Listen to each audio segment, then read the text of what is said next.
哇！我真係拗爆頭啊！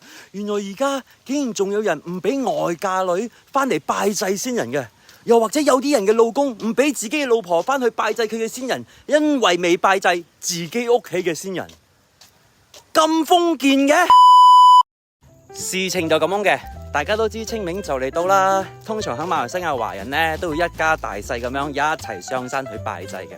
咁席間呢，我就聽到一樣嘢，就係原來到而家為止呢，有人唔俾自己嘅外嫁女翻嚟拜祭，因為外嫁女翻嚟拜祭呢係會將先人給予我哋後人嘅運氣帶走嘅。乜嘢啊？乜你去拜祭唔係因為你要悼念先人嘅咩？你要喺度感恩嘅咩？而係希望你嘅先人喺嗰個棺材嗰度爬翻起身嚟保佑你，幫你發達啊？有冇搞錯啊？至於個老公唔俾個老婆翻去外家拜祭呢，係因為婆家比較大，所以先要拜咗婆家呢，至可以翻去外家拜祭。如果撞正日子係唔啱嘅，就唔可以拜祭。哇，咩道理啊？你唔好忘記你老婆係外家養大噶。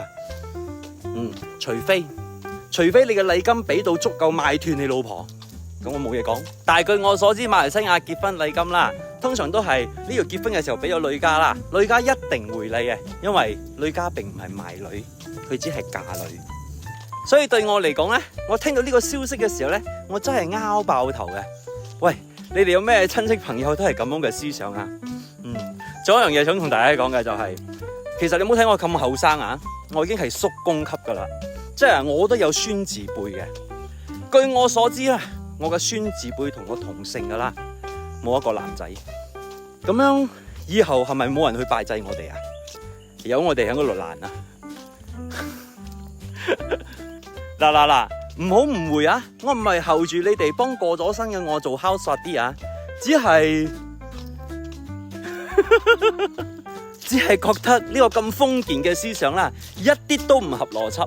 唔好講我後代有冇男丁先，就算我而家係男丁啊，我會拜我阿爺，我可能會拜我太爺，但係我太爺嘅阿爺係邊個我唔知嘅，知唔知？